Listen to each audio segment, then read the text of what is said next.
Bien, hola, buenas tardes, buenos días, dependiendo a la hora que estén viendo este video. Espero que estén todos muy bien. Entonces este video va a ser para la revisión de la guía que les había entregado sobre membrana plasmática y transporte.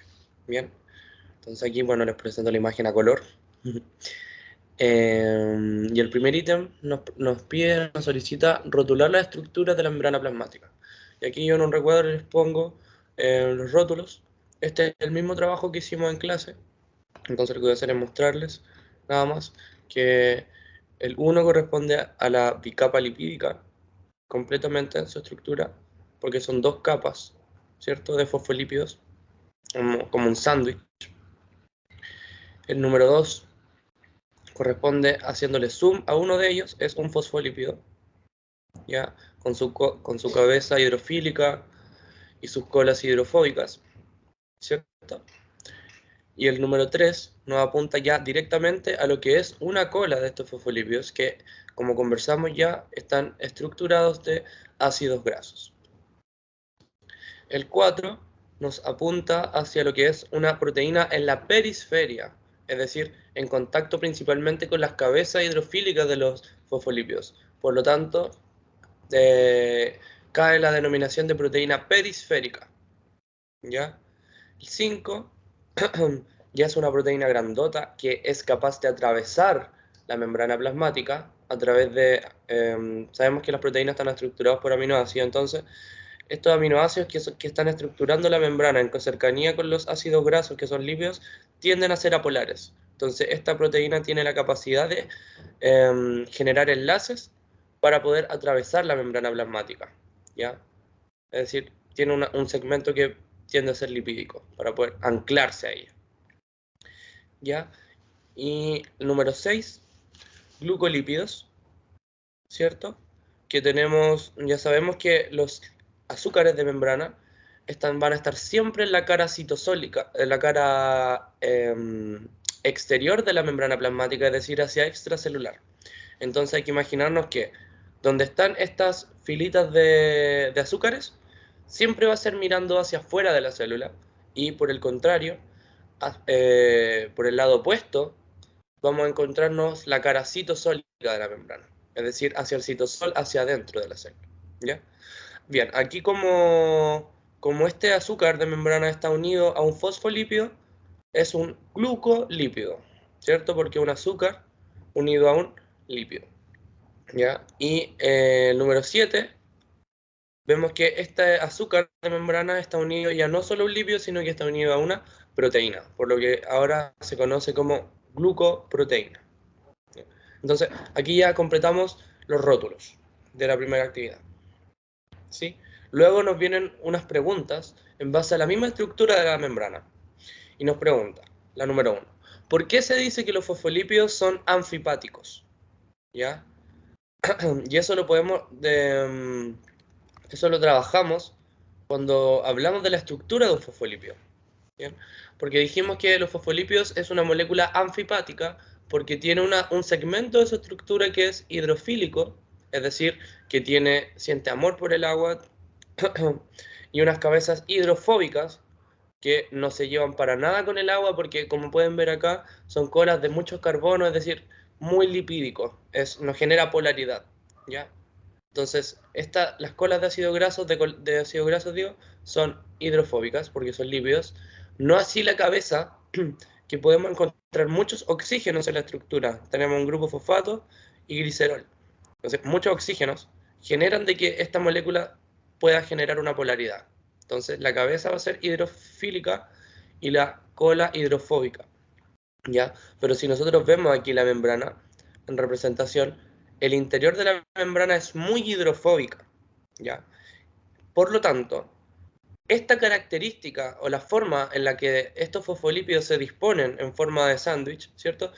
Dejando la cara hidrofóbica hacia interior de la membrana, genera de que las únicas moléculas que puedan atravesar libremente la membrana van a ser moléculas principalmente lipídicas y de bajo tamaño molecular, y no cargadas, ¿ya? Entonces, esta respondería la primera pregunta. Ahora, ¿qué relación tiene dicha propiedad de los fosfolípidos que sean anfipáticos, con la selectividad de la membrana para elegir qué puede moverse a través de ella sin la ayuda de proteínas. Bueno, creo que ya lo habíamos... Nos adelantamos con la pregunta 1 porque la 1 decía ¿por qué se dice que los fosfolípidos son anfipáticos? Y la respuesta era que era una cabecita hidrofílica y las colas hidrofóbicas. Por eso son anfipáticos. Y ahora la pregunta 2 nos decía ¿por qué hay algunas moléculas que pueden atravesar libremente la membrana sin ayuda de proteínas? Es por esto, por la naturaleza química que estos tienen y que generan una barrera al interior de ella bien hidrofóbica, bien lipídica. ¿Sí? Porque están todas las colas de ácidos grasos y recordemos también que había colesterol en contacto con estas colas. Entonces, las moléculas que pasan acá son apolares, hidrofóbicas, como por ejemplo hormonas de naturaleza lipídica, como ya hemos conversado, las sexuales. La progesterona puede pasar, por ejemplo, los estrógenos, la testosterona, el cortisol y así otras moléculas. ¿Ya? Ácidos grasos también pueden pasar de colas pequeñas, creo que hasta 20 colas, hasta 20 carbonos en su estructura, pueden pasar la membrana plasmática libremente, si no después van a necesitar ayuda de proteínas transportadoras. Ahora, ¿cuál es el efecto o función de la presencia de colesterol en la parte interna de la membrana plasmática? ¿Sí? Es que, como pueden ver, acá, el colesterol está en una parte interna de la membrana plasmática y va a ayudar a que la membrana plasmática no mantenga cierta rigidez. Nosotros sabemos que la membrana es fluida, se mueve, hay movimiento de fosfolípidos y de proteínas. Sin embargo, el colesterol ayuda a que ésta se mantenga también en una estructura, ya porque si no se dispersaría, no podría mantener su estructura, ¿sí? Entonces, esa es la razón. Los otros factores que ayudan a mantener la rigidez, ¿cierto? La estructura de la membrana eran la temperatura y el tipo de ácido graso que estructura al fosfolípido. Bien, ahora vámonos al ítem número 2. A continuación se les presentará un gráfico. Ustedes deberán responder las preguntas A y B en relación al gráfico, ¿cierto? Entonces en el gráfico la variable dependiente, en el eje Y, tenemos la velocidad de absorción de sacarosa, que es un azúcar, ¿cierto? Que sabemos que esta unidad es un disacárido. Y en el eje X, la variable independiente, tenemos la concentración de sacarosa en milimolar por litro. ¿Sí? Entonces este gráfico nos muestra la velocidad de absorción de sacarosa por parte de las células vegetales en distintas concentraciones de solución. Acá está la concentración, acá está la velocidad, en la cual ellas pueden atravesar la membrana. Entonces, la pregunta A nos dice, ¿mediante qué mecanismo de transporte habrá ingresado la sacarosa? ¿Difusión simple o difusión facilitada? Entonces, para aquello, recordar que la difusión simple es cuando las proteínas, digo, las moléculas que quieran atravesar la membrana, van a poder hacerlo libremente. Como ya habíamos conversado, eran moléculas apolares o moléculas de pequeño peso molecular y sin carga, como por ejemplo gases, etanol, moléculas hidrofóbicas, lípidos, etc. Entonces acá podemos ver en este gráfico que a medida que aumenta la concentración del soluto en el tiempo, con mayor razón van a ir atravesándola, la membrana. Mientras más soluto, más va a aumentar el paso de esta sustancia X. ¿Ya? Sin embargo, con las proteínas facilitadas, o sea, con el transporte facilitado, se necesita que una proteína facilite el transporte, por eso se llama facilitado. Y aquí tenemos las proteínas de canal y las carrier o transportadoras. Las carrier o transportadoras transportaban moléculas grandes, ¿cierto? Como glucosa, aminoácidos, ácidos grasos, etc. Y las de canal que transportaban iones. Ambas caen bajo la categoría de, entonces, transporte o difusión facilitada. Transporte facilitado, transporte pasivo. Fíjese entonces que en este gráfico también, que nos muestra la concentración versus la velocidad, esta llega a un pic en un momento, Porque decíamos que estos canales transportadores llegaban a un punto de saturación. Estos necesitan abrirse y cerrarse para transportar lo que necesiten transportar. Pero va a llegar un punto en que ellos van a alcanzar una velocidad máxima y no van a poder dejar que sigan pasando. Entonces, por eso hablamos de un punto de saturación. Entonces, ¿mediante qué mecanismo habrá ingresado la sacarosa? Muy bien. Entonces, van a haber ingresado mediante un transporte facilitado, porque vemos que en cierto punto se llega a una velocidad máxima, ¿sí? De un punto de saturación. ¿Y qué ocurrió con la velocidad de absorción de sacarosa al aumentar su concentración de 30 a 40 milimolar por litro? ¿Cómo explicaría esto? De 30 a 40. Entonces podemos ver que se estabilizó. Llegó al punto de velocidad máxima, se saturó el canal o el carrier o proteína transportadora. ¿Sí? Bien, ítem número 3. ¿Verdadero o falso? Analiza las siguientes aseveraciones y luego decide si estas son verdaderas o falsas. Debe justificar las falsas. Entonces, tanto el transporte activo como el pasivo necesitan ATP. Esto es falso. ¿Ya? ¿Por qué? Porque el transporte pasivo, por excelencia, va a favor de la gradiente de concentración, por lo que no necesita jamás ATP. ¿Ya? La B. Mover una sustancia a través de la membrana plasmática desde una zona de alta concentración a baja concentración de solutos es transporte pasivo. Eso es correcto.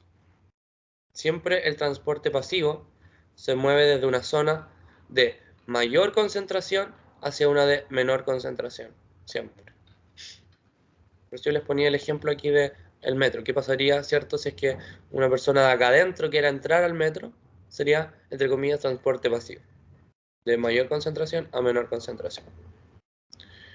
3. Dentro de las funciones de los azúcares de membrana está la de generar energía para el movimiento de sustancias. Eso es falso. ¿Por qué es falso? Porque nosotros conversamos de las propiedades de los tipos de azúcares de membrana que forman estructura y decíamos que le confieren especificidad a la célula, defensa, adhesión celular, fertilización, y que se agrupan todos en la superficie de la membrana. Recuerden, siempre mirando hacia exterior, hacia extracelular. ¿Ya? Entonces, estos azúcares de membrana que están asociados o a lípidos o a proteínas no van a cumplir una función energética.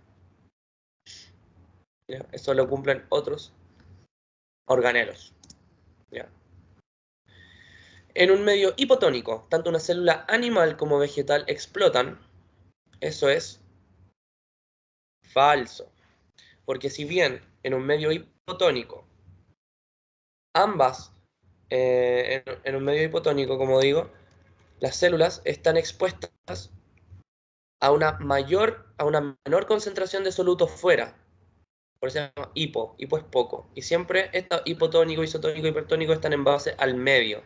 Entonces, poco soluto en el medio, lo cual quiere decir que hay mucho soluto dentro. Y el agua siempre se moverá hacia donde hay mucho soluto. ¿Sí? Entonces, como en un medio hipotónico, el agua entrará porque hay más soluto dentro y se hinchará. Pero nosotros conversábamos de que las células vegetales presentan pared celular en su estructura. Por lo tanto, ellas no estallarán, ¿sí? En un medio hipotónico. Estarían muy turgentes, pero no estallarán. No así las células animales, que ellos sí que pueden lisarse, pueden hacer citólisis, porque no presentan pared celular en su estructura. 5. ¿La bomba sodio-potasio sirve para mantener las concentraciones de sodio y potasio en homeostasis? Eso es absolutamente verdadero, ¿sí? Porque como conversábamos, la bomba sodio-potasio mueve concentración de sodio hacia exterior, siendo que el sodio es mayor en exterior. Entonces estamos moviendo desde interior hacia exterior, desde una zona de menor concentración hacia una de mayor concentración. Por lo tanto, es transporte activo. ¿Sí? De una de menor concentración a mayor. Entonces nosotros necesitamos que la ayuda del ATP, ¿cierto? El ATP se une a la proteína, ingresa el sodio, entran 2 potasios y se libera, se cierra el canal. ¿Sí? Entonces transporte activo que ayuda a mantener las concentraciones de sodio y potasio, porque si se dan cuenta, las concentraciones de sodio en extracelular tienden a ser 140 milimolar. ¿Ya?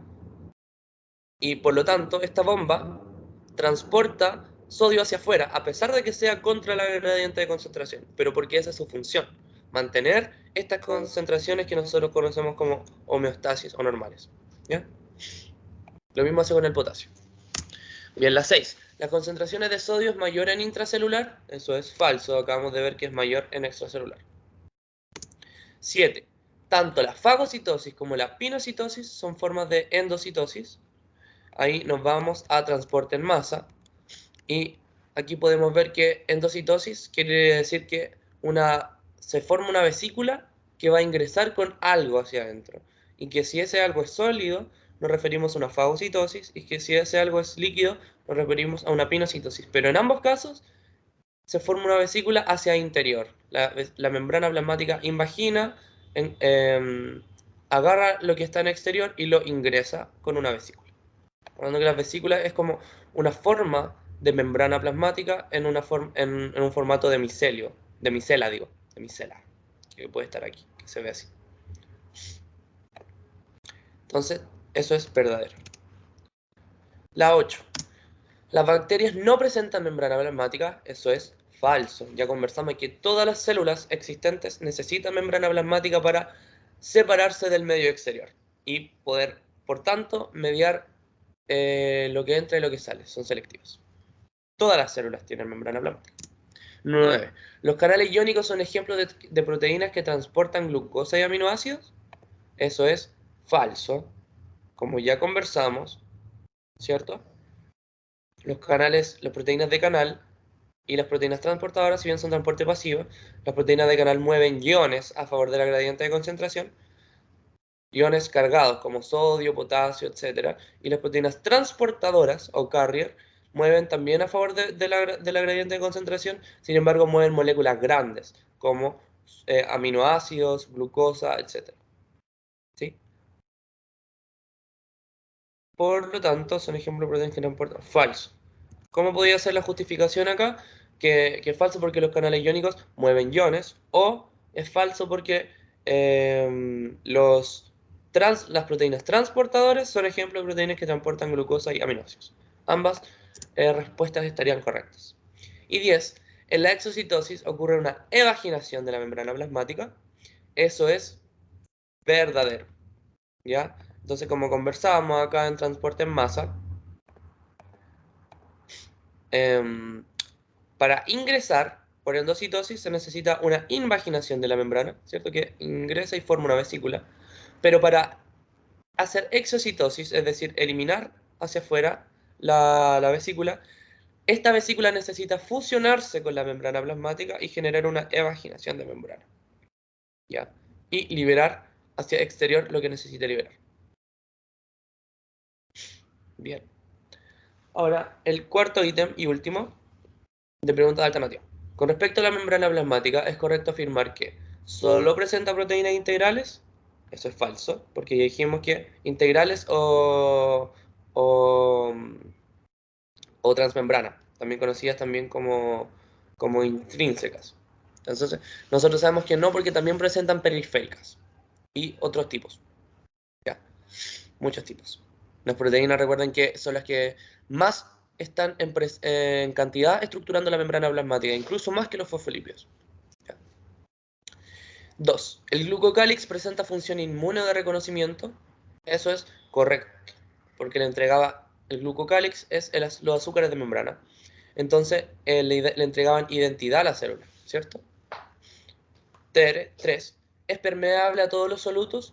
Eso es falso, porque la membrana es selectiva, es semipermeable, elige los solutos que van a atravesarla libremente. Elige entre comillas, no es que la membrana vaya a decir, oye, ya tú pasás y tú no, sino que elige en base a la naturaleza química de los solutos, como ya habíamos conversado, si es que son pequeños, si es que son hidrofóbicos, si es que son, etcétera, lipídicos, proteicos, ahí va a discernir, en base a la estructura química. Por lo tanto, esta es falsa, porque es semipermeable. Es rígida gracias a su baja cantidad de colesterol. Esto es falso, ¿por qué? Porque habíamos conversado que la membrana, el modelo que estructura con el cual entendemos la membrana plasmática es el modelo del mosaico fluido. Por lo tanto, no puede ser rígida la membrana. Necesita moverse. Los fosfolípidos, las proteínas que están estructurándola, se mueven. ¿Ya? Sin embargo, el colesterol ayuda a que la membrana mantenga su rigidez, o sea, su estructura. ¿Ya? Pero no es rígida. Por eso esta también es falsa. Y los gases entran por difusión facilitada. Falso, porque como son tan pequeños y de bajo peso molecular, pueden atravesar libremente la membrana y eso se conoce como difusión simple. Por lo tanto, la alternativa correcta es solo 2. ¿Sí? La pregunta 2. Si un eritrocito, glóbulo rojo, se deshidrató, significa que sufrió espacio, que es el fenómeno celular que va a sufrir el eritrocito, y estaba puesto en una solución, tanto. El medio. ¿En qué medio se puso este eritrocito? Entonces dicen que este eritrocito se deshidrató. Y como podemos ver acá, si se deshidrató, este eritrocito está en una solución hipertónica. ¿Por qué? Porque hay mucho soluto en el exterior y el agua tiende a ir hacia donde hay más soluto, por lo tanto, el agua de la célula se va hacia el medio y el eritrocito pierde agua. Este fenómeno en células animales se conoce como crenación. Por lo tanto, el eritrocito sufrió crenación. Tenemos la alternativa A y la B. Ahora tenemos que discernir si es que era el medio.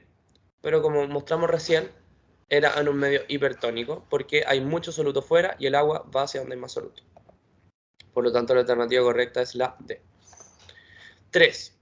La formación de una vesícula y su posterior fusión con la membrana plasmática son eventos involucrados en el proceso de, muy bien, exocitosis.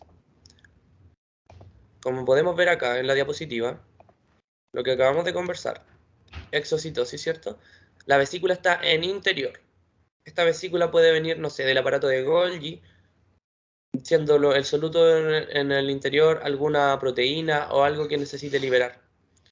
Como por ejemplo, histamina, cuando tenemos alergias. Entonces, la célula, en este caso supongamos que es una célula, un mastocito, libera histamina dentro de las vesículas, y la histamina iría adentro, y cuando son necesarias, la va a liberar.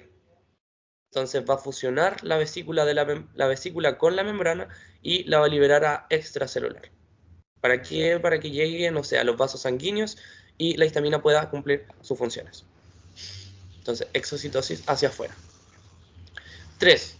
En un medio hipotónico, tanto una célula animal como una vegetal, A, 1, aumentan su volumen. Eso es correcto, porque hay más soluto dentro que fuera, por lo tanto el agua entra, aumentan su volumen. Sin embargo, estallan solamente las células animales, porque no tienen pared celular, y pierden agua, eso absolutamente no, porque eso sería un medio hipertónico. Por lo tanto, la alternativa correcta sería A, solo 1. 4. Las concentraciones fisiológicas de una sustancia X al interior de la célula es de 140 milimolar. Ya. Vamos a ver si puedo hacer un dibujo.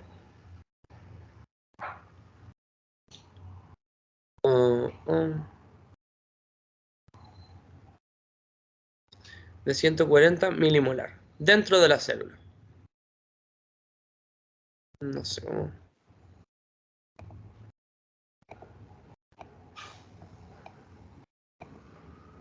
Uy. Ya está complejo esto.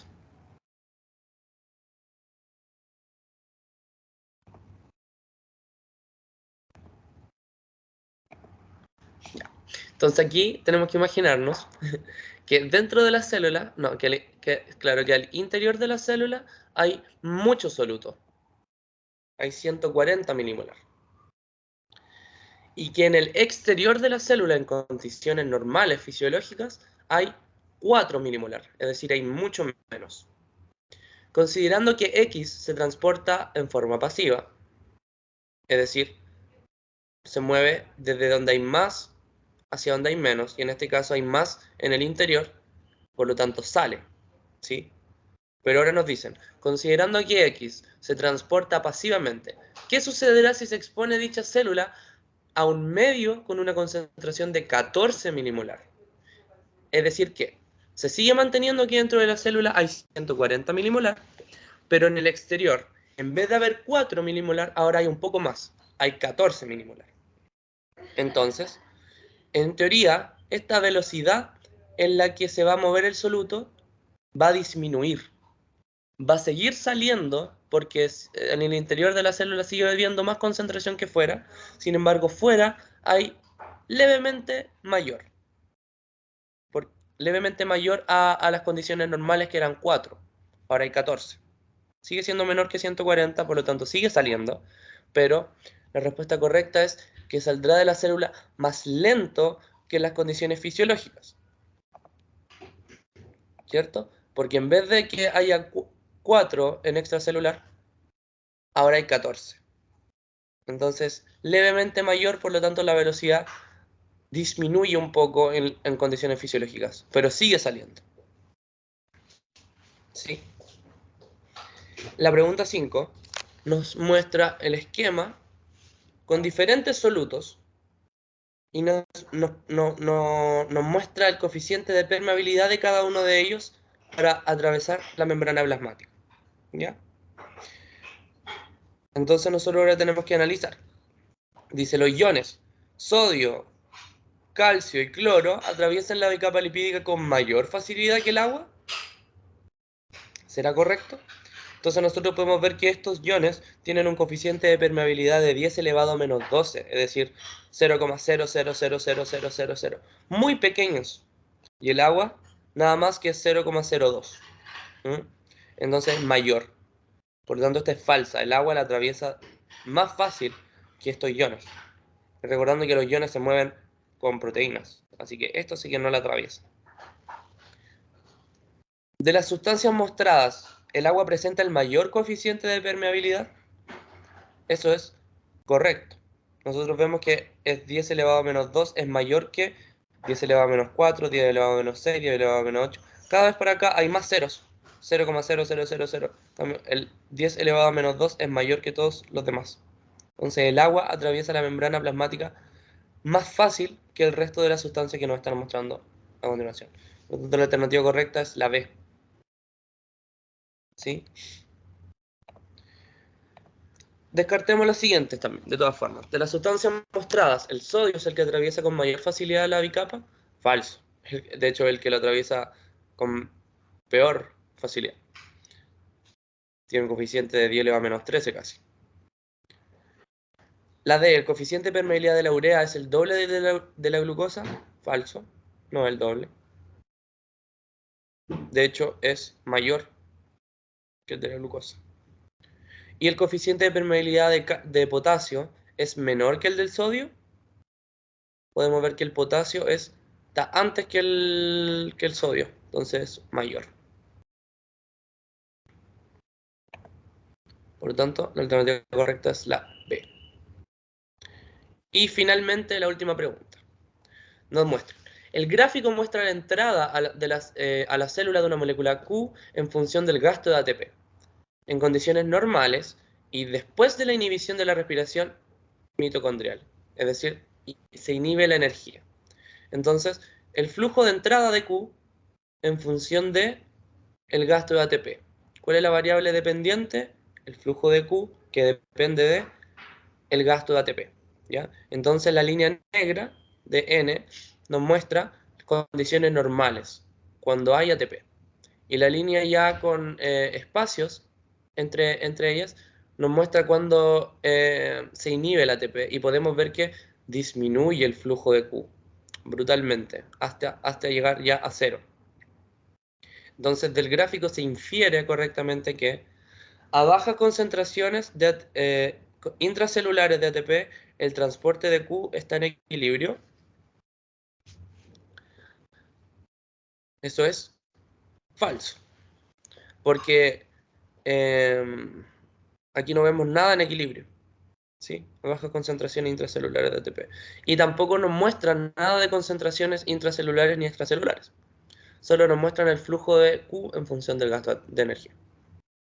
No podemos inferir tanto, ¿ya? La inhibición mitocondrial solo tiene efectos a bajos flujos de Q. Y la inhibición mitocondrial solo tiene efectos a bajos flujos de Q. Y eso es falso, porque aquí nos están diciendo que prácticamente que la inhibición mitocondrial depende del flujo de Q, y es al revés, porque el flujo de Q, que es la variable dependiente, depende del gasto de energía, y no al revés, ¿ya?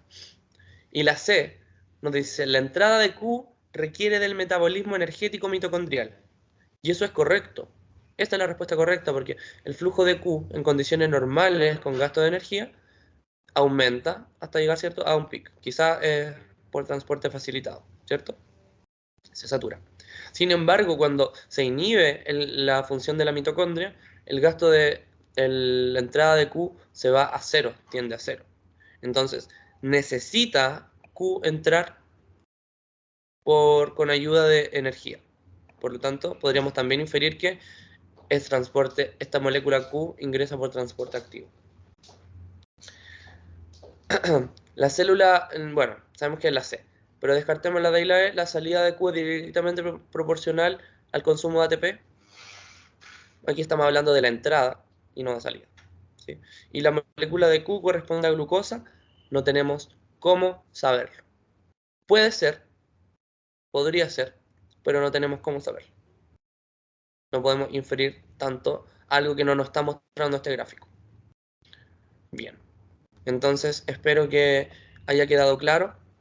Que cualquier duda que tengan no duden en consultar en el Classroom a modo de comentario, y eso, nos vemos en la siguiente clase. Que estén muy bien.